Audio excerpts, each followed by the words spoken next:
Hello, welcome to this webinar for the VCE Specialist Mathematics series, and this topic, sequences and series. Indeed, we have been running a series of webinars for the various revisions to the new VCE study design, and that has been addressing topics of all three courses. So tonight, we're looking at what the TI-Nspire CAS can do to enhance the teaching and learning of sequences in series. In particular, we'll be looking at recursion and the solution to first-order linear recurrence relations. Our presenter this evening, Mr. Peter Flynn. Now, Peter is one of our national trainers. He's one of our top webinar presenters, a teacher of many years of experience teaching this topic and the maths methods and basically everything else in secondary school mathematics. Good evening, Peter. Good evening, Brian. Lovely to have you with us as always. I have transferred the webinar control over to you. Good. Thanks very much, Brian. Good evening, all. So in this webinar, we're going to look at sequences and series within VCE Specialist Maths Units 1 and 2. And for one of the examples, I'm going to use an example from the Cambridge uncorrected sample pages of Specialist Mathematics, Treby et al. So if we just quickly peruse the study design, the dot points within sequences and series, we've got definitions of sequences and series, both arithmetic and geometric, and their partial sums. We're also looking at the sum to infinity of a geometric sequence and their dependence on the value of R, looking at sequences generated by recursion and also solution of first order linear recurrence relations of that form and their applications to financial problems and population modelling. So the order of play for tonight's presentation is we'll have a look at some basic sequences and series, recursion, then the first order linear recurrence relations, and if time, look at an application involving systems of linear equations. So our first example is quite straightforward. It's asking us to consider that arithmetic sequence. Part A asks us to find the common difference, and you should be able to quickly glean that the common difference there is D is 7. We're asked to find the number of terms in the sequence, and then we're asked to find the sum of the n terms. And the first approach is using the calculator application. And what you can do is the nth term, you can define or assign that to be Tn. And this command here, the colon equals, is the assign command. Define also works. To access the assign command, it's a matter of pressing Control and then the symbols template. You can see the little blue colon equals symbol there on the keypad. And once that's assigned or defined, then what you can say is, well, okay, we know that the last term is 170, so we'll use the solve command within algebra and we'll solve T of n. So it's a bit of an interesting discussion with the students because the representation of Tn in the calculator application, the way that I've framed it, is actually as a function of n. So solving T of n equals 170 for n equals 26. And then once you've got the number of terms, you can certainly calculate the sum of the terms. And so I've assigned, or you can define, S of n to be n on 2 by -10 plus 7 times n minus 1. So what we've got here is we've got a first term, a equals -5 and d equals 7. So that's already been substituted in. You can also, if you wanted to, assign Sn comma a comma d and then add the values of a and d at the end, but that might be a little confusing to some students. Notice then what we can do is we can just simply substitute n equals 26 into our if you like, function for S in terms of n. And so the sum of the first 26 terms turns out to be 2145. And you can also show students the alternative approach, which is to use the formula n on 2 times a plus l, where l is the last term. So in this instance, T26 is the last term, and then it's a matter of calculating that as well. So that gives you the calculator application perspective. Of course, with sequences and series, there are other ways of solving such problems. So let's repeat the example and first of all look at the lists and spreadsheet application. First of all, we'll look at the notes application. So it's the same example, and using the notes application here, I have a series of objects here that are called math boxes. So this heading here is text. To add a math box, all you need to do is press menu and then 3 for insert and then 1 or enter for math box. Also notice that the shortcut for adding a math box is Control M. And what we can do inside these math boxes is we can perform basically all the calculations that you would perform in the calculator application. So here I've assigned Tn to be a plus n minus 1 times d. I've assigned Sn to be the sum of n terms, and that's n on 2 by 2a plus n minus 1 times d. And in case we need it, SNL, I've had to call it something slightly different. The L sort of denoting, okay, we know the last term, is n on 2 times a plus Tn. Here, I have assigned our values for A, D, and N. So again, A is -5, D is 7, and N is 26. And with those values there, you can see that our last term is indeed 170, and our sum is 2,145, as we saw back on the calculator page. But what's really nice about this environment is we can go in and we can change the number of terms. So for example, I might say, well, okay, rather than having 26 terms, what about 29 terms? And when you press enter, you'll notice that you get an update on the sum. So S29 is equal to 2,697 and T29 is equal to 191. And the other thing you can do is you can assign N to be a question mark, and the question mark designates or denotes a placeholder. So we press enter. Now the screen looks very weird at the moment, but we can now access this bottom math box and we can say, okay, we want to solve Tn equals 170 for that question mark or placeholder.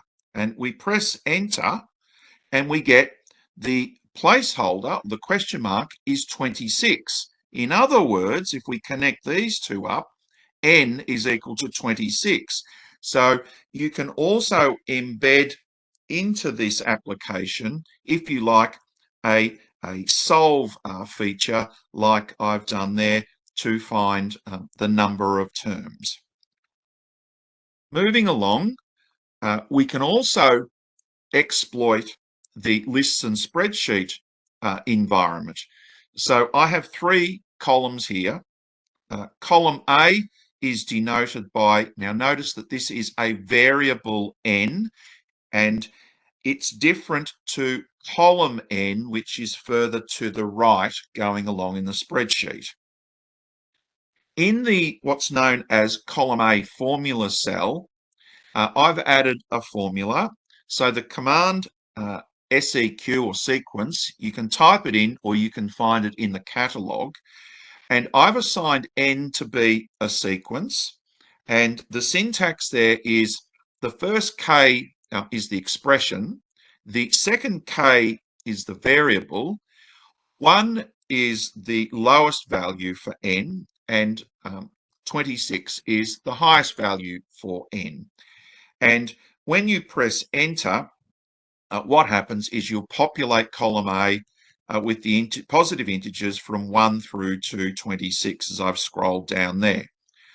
There are some shortcuts within this environment. If you press Control 7, it'll take you back to the top of the spreadsheet. And if you press Control G and you say, well, okay, I want to go to cell B1 and then go OK, it'll take you there as well. So there's some navigation hints. Control 1 will take you to the bottom there. So Control 1 to the bottom, Control 7 to the top. Okay, column B, I've named TN. Column C, I've named SN. In the column B formula cell, notice that there's a little apostrophe before the N. Now that's, it doesn't seem much, but that's very important. That is denoting that N is a variable reference and not a column reference. So basically I've entered in the rule, if you like, for the arithmetic sequence, -5 plus 7 times n minus 1. Pressed enter and you get a list of the terms in the arithmetic sequence, and you can see quite clearly the common difference there of 7. In column C, I've exploited a command called the cumulative sum command, and how you find that is you press menu and then 3 for data, and then down into number 7 for list operations, and you see the cumulative sum list command. And basically I've pasted that in and said I want the cumulative sum of the terms as they're being added in column B. So you can see here that -5 plus 2 is -3. Etc., etc. -5 plus 2 plus 9 is equal to 6, etc., etc. So it's giving you a progressive total. And then scrolling down, or you could just press Control 1 to go to the bottom of the spreadsheet, you can see there that we have T26 is 170 and S26 is 2,145, as we showed before or demonstrated before. Okay, moving along to our next page. Here we have the same setup, but we have a different way of generating the terms in the arithmetic sequence, which is shown in column B. So again, column A and column C are set up just like the previous page, but this time in page 5.1, I'm using in column B, in the column B formula cell, the generate sequence command. And that can be found by pressing menu and then data. And you see there up the top is the generate sequence command. This is basically a recursion. If we look down the bottom here, this is saying that we're assigning Tn to be u n minus 1 plus 7. Our reference is n. We're saying that we want to generate terms from n equals 1 to n equals 26.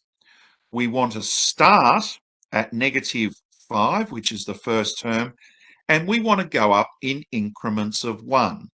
And so this will be very clear when you access the generate sequence command and you get that generate sequence dialog box, which is quite intuitive to fill in.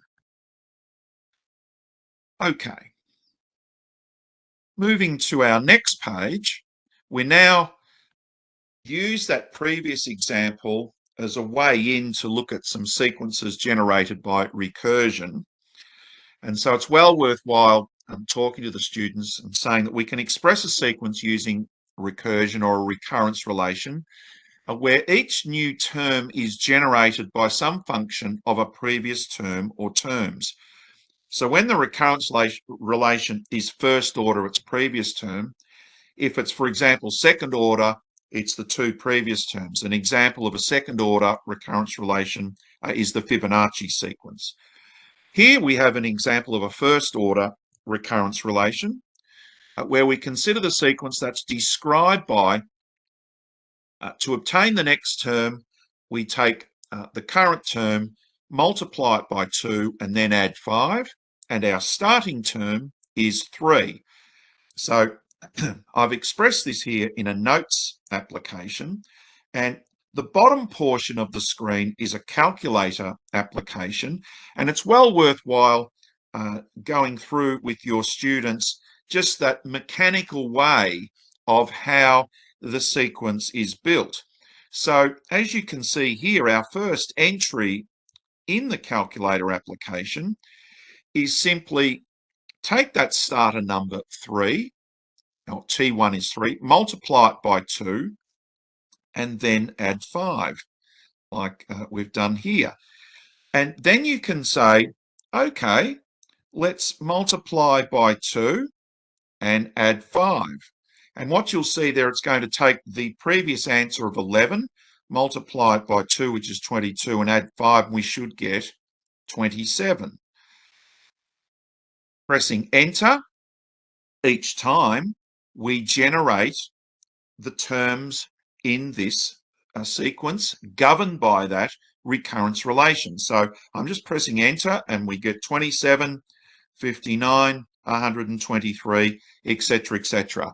And it's well worth your while as teachers showing that very simple demonstration of how a sequence develops from a recurrence relation. And we can also show it graphically. So here I have used the sequence graphing, and I've graphed the recurrence relation, which is basically saying to get the next term, we take the previous term, multiply it by 2, and we add 5.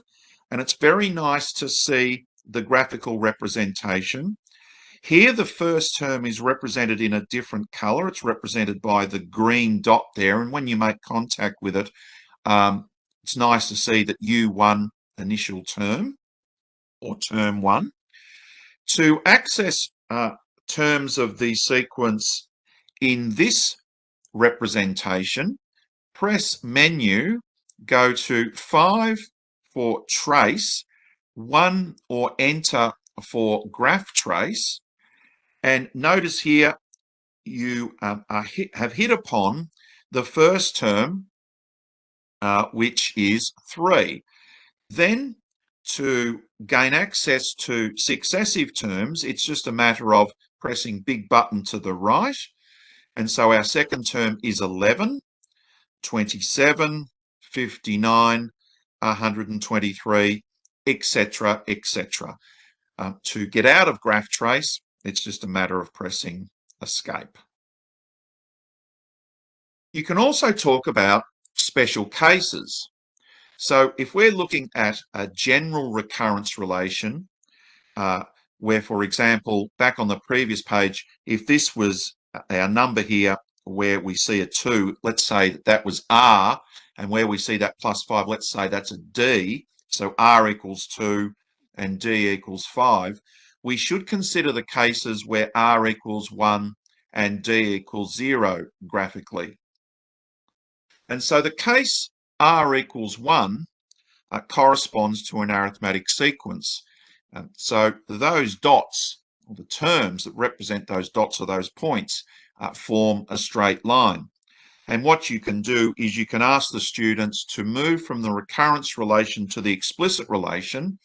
And with A equals 3 and D equals 5, you should be able to, the student should be able to glean that the nth term is given by 5n minus 2.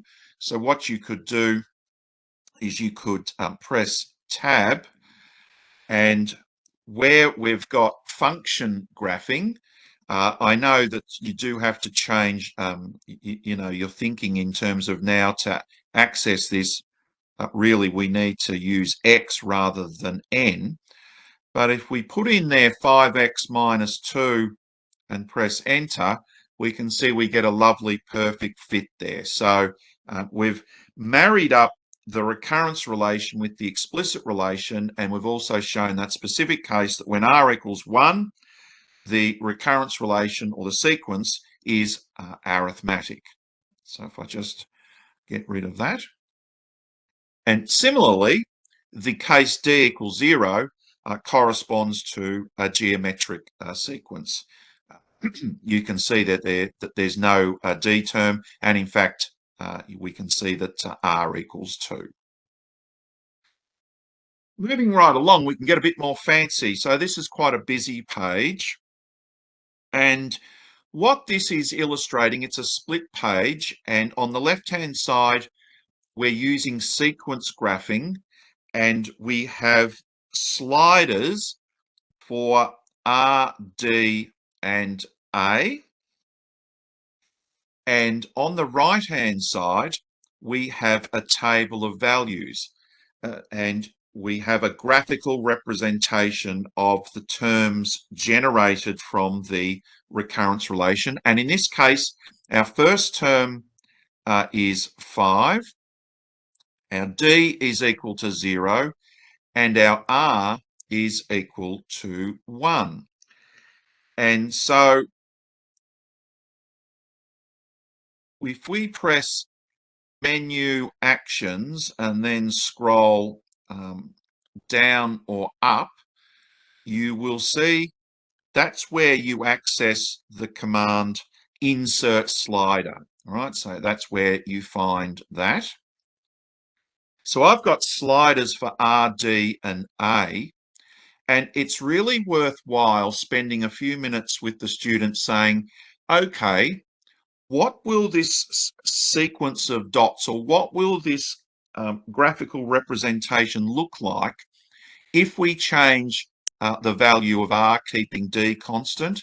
And what would it be like changing D and keeping R constant?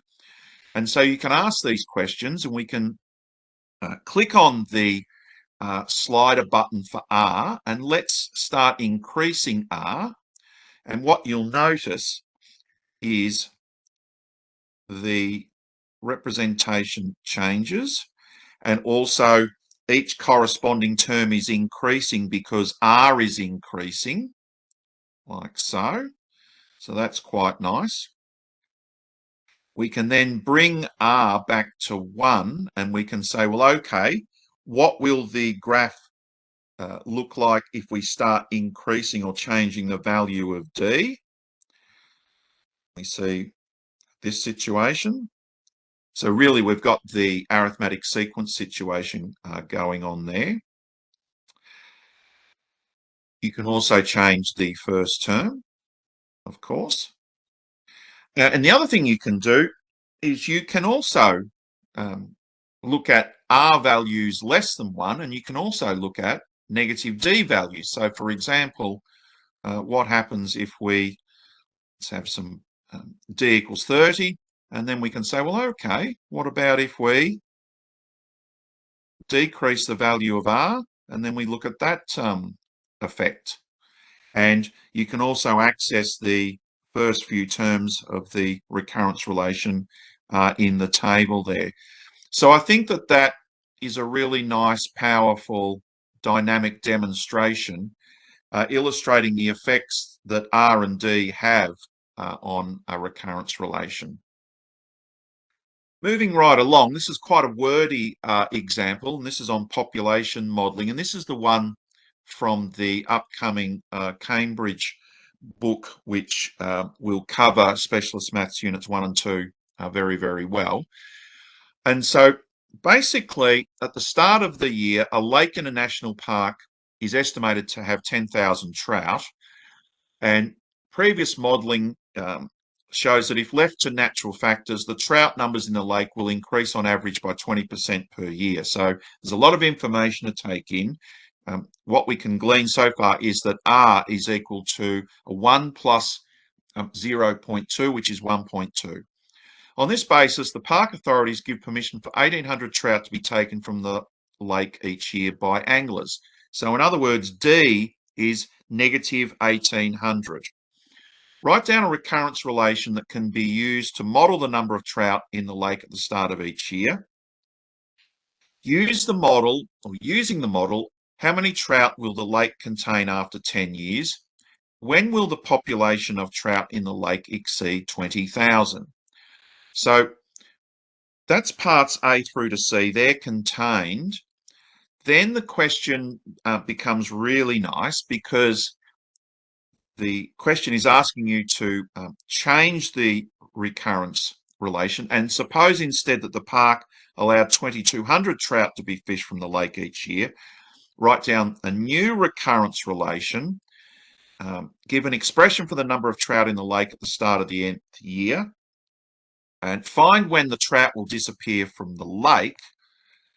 And this really nice last part is, suppose instead that the park authorities allow 2,000 trout to be fished from the lake each year, describe what will happen. So this is a perfect question for the use of a spreadsheet or for the use of the notes application.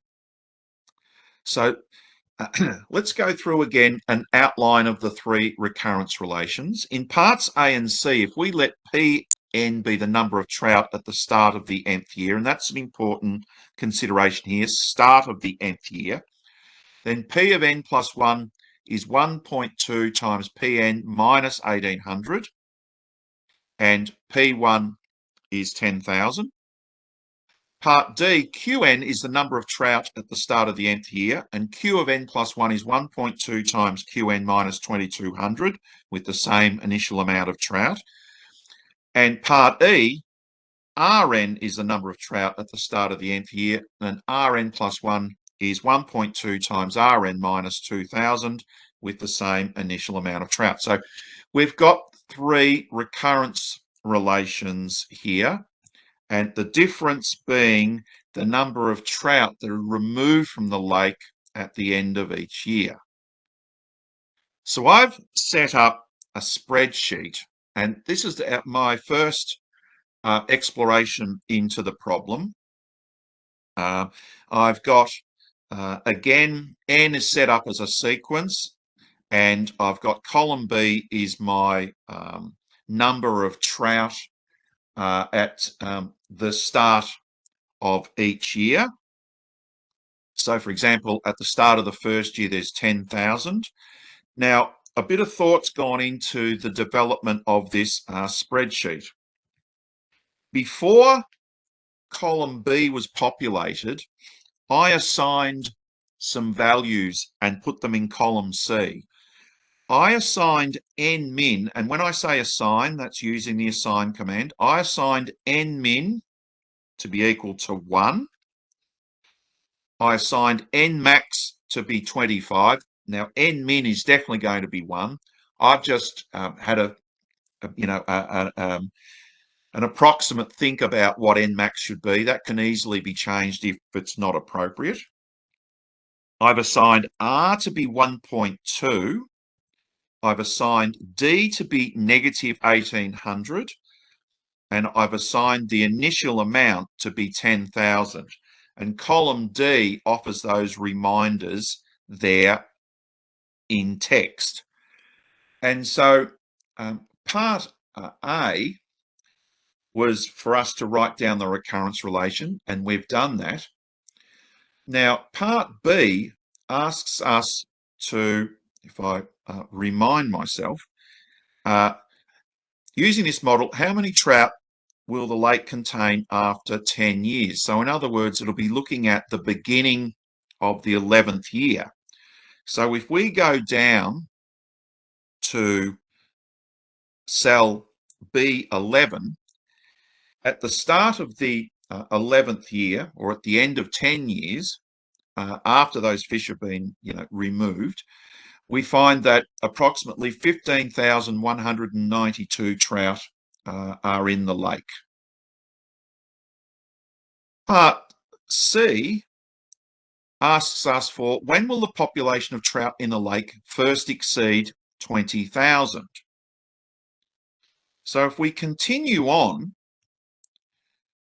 we can see from there that our critical values are in cell B14 and B15. And so we can say, well, okay, by the start of the 15th year, the population of trout will be over 20,000.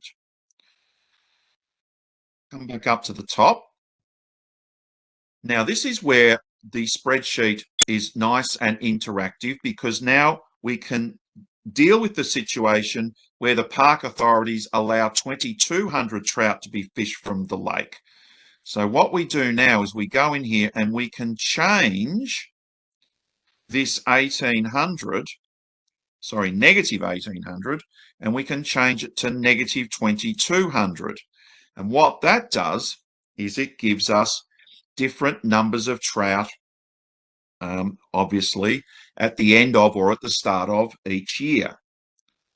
And so now we want to determine, well, we'll come to give an expression for the number of trout in the lake at the start of the nth year in a moment. Let's go to D part 3, which says, when will the trout disappear from the lake? So what we do is we scroll down column B. We're looking for our first entry that's less than 0. There we go. So our critical values are again in cell B14 and B15.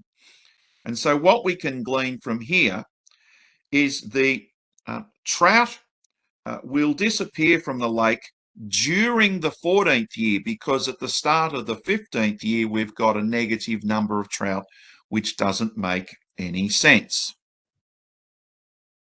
And we've also got this lovely last part, which is, suppose instead the park authorities allow 2,000 trout to be fished from the lake, describe what will happen. Okay, we go into our cell where we can dictate or change the value of D. We change it to negative 2,000. Watch very closely what happens to the values in column B. We've hit the steady state situation where it remains, the population of trout remains constant at 10,000. So that's a very nice result and a very nice question. Going to the next page, you can also represent everything that I did on the spreadsheet graphically. So I go back and change that to D equals negative 1,800. That was our original recurrence relation. And of course, you can change the value of D like so. There's the steady state.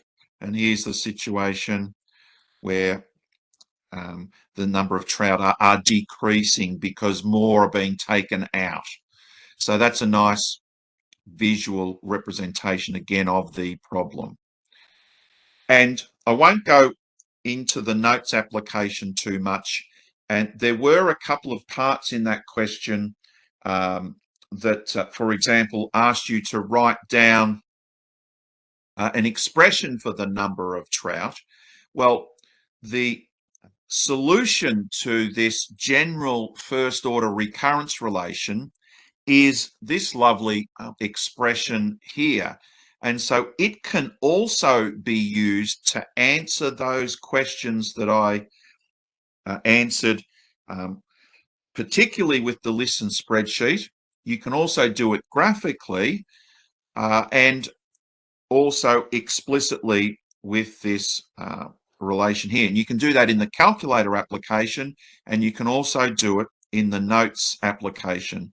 So you can basically set up a situation like I did in the first notes application that you saw back at the start of the webinar there.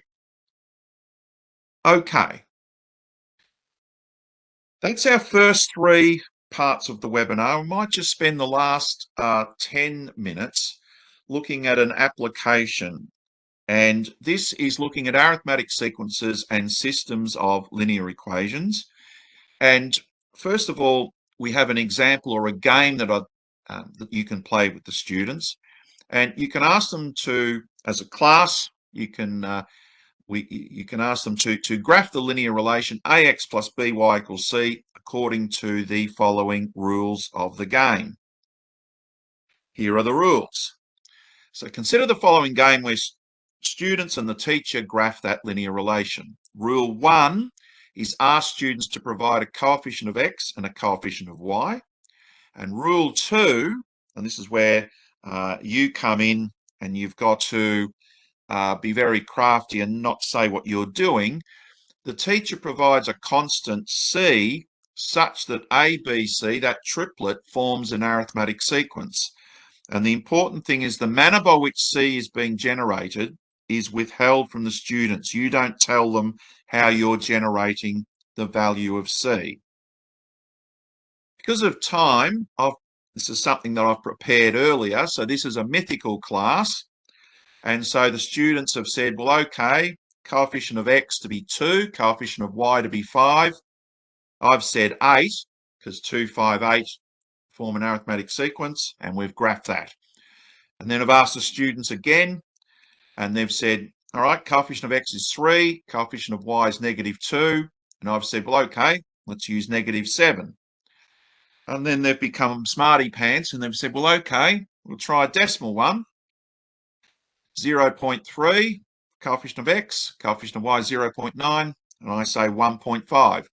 By this stage, I will have formed or shown them the point of intersection, and I'd ask them, what's going on? And hopefully they'll be able to twig, well, every line seems to be going through -1, 2. Ask them a couple more times and they might get more fancy and they'll say coefficient of x is 2, the coefficient of y is 0, constant -2. That's that pink one, that's that vertical line. And then they might get really ahead of themselves. So here's an example where the coefficient of x is pi, the coefficient of y is pi plus e, or it could be pi plus √2, for example, and the constant is pi plus 2e, or for example, pi plus 2 √2 if they haven't met e yet.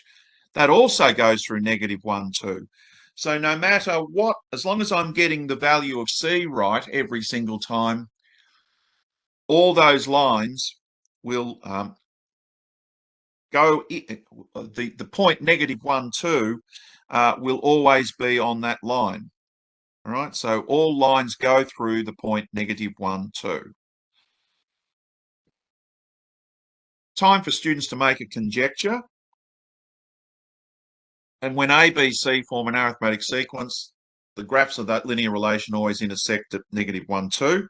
And then you can extend them and you can say, well, okay, what about considering the system of linear equations mx plus m plus p times y is m plus 2p, and nx plus n plus q times y equals n plus 2q.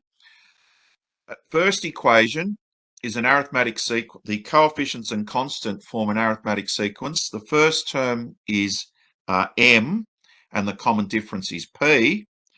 Similarly, in the second equation, again, arithmetic sequence formed with the coefficients of x and y and the constant. First term is n, common difference is q. So we postulate or conjecture that the solution to the above system of equations should be x equals -1 and y equals 2. Now, they may not have an inkling on that provision yet, but if you know your determinants and you've got an idea of linear algebra, this is provided the product MQ doesn't equal the product NP. So this is quite an elaborate page.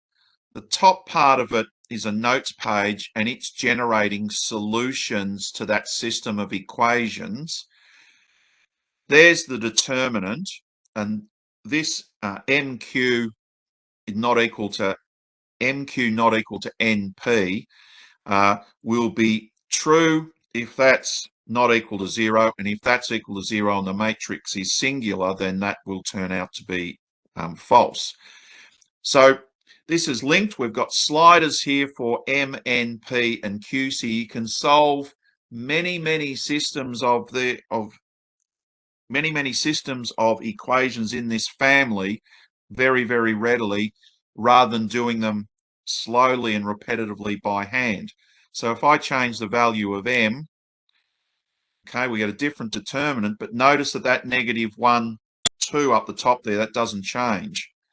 It will change if the determinant is 0 and the matrix is singular. But then if we continue on and we just start changing values here, we can see that you always get x equals -1, y equals 2, as long as that proviso is satisfied. So then you'd say to the students, well, okay, let's have a look at a general analysis. So this is a pedagogical approach to solving the arithmetic sequence case. I have stored equation 1 to be our general mx plus m plus py equals m plus 2p. And I've stored our second equation to be E2. The store command, that arrow, is accessed by pressing Control and then var, which is short for variable. And there's plenty of different ways that this system of equations can be solved, and we can use the CAS as a scaffold rather than as a complete black box here. So we can say to students, well, okay, if we want to eliminate x, what row operations or what operations or what transformations can we perform? And after a bit of discussion, if they say, well, okay, what about m times equation 2 minus n times equation 1, what will happen? So I've already got that typed in.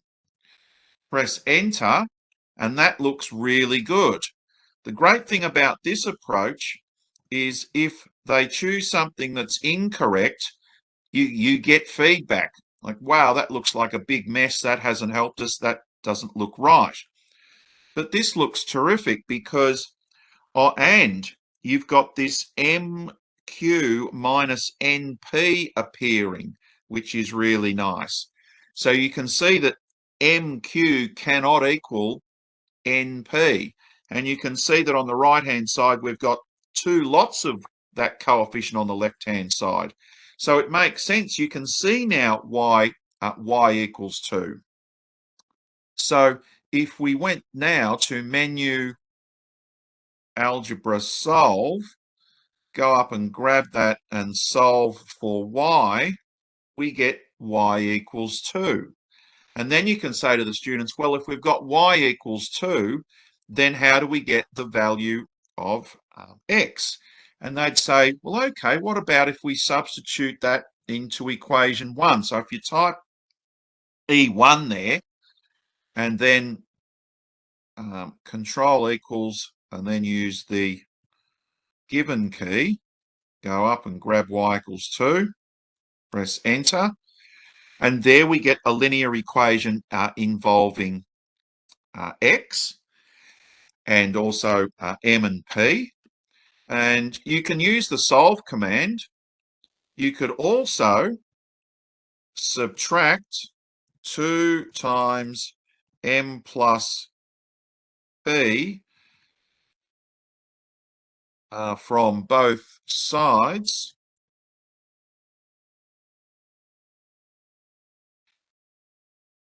You get therefore mx equals -m. Divide both sides by m, provided m is non-zero, and x equals -1. Superb. And that gives the students a demonstration of where the result comes from. A final little example is, let's consider systems again where the coefficients of x and y and the constant form a geometric sequence. So in other words, we'll consider AX plus ARY equals AR squared, and BX equals BSY equals BS squared. So in the first equation, the first term is A and the common ratio is R. In the second equation, the first term is B and the common ratio is S. So I'll do this as a bit of a black box. They don't look like linear equations, but they are. And you solve them, you can defer that to the CAS. You get this lovely result that X and Y both depend upon the common ratios only.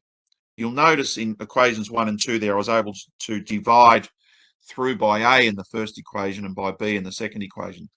So X equals negative RS and Y equals R plus S. What we can do now is we can say, well, okay, let's get a family of straight lines. So we'll get Y equals R plus S. We'll substitute there for S equals negative X on R, which is a rearrangement from there. And we get a family of straight lines in terms of R. Y equals R minus X on R. The other thing we'll do is we'll solve that first equation for R because we just want to see what values R can take. And we look there, and R will be valid provided what's underneath the square root sign is greater than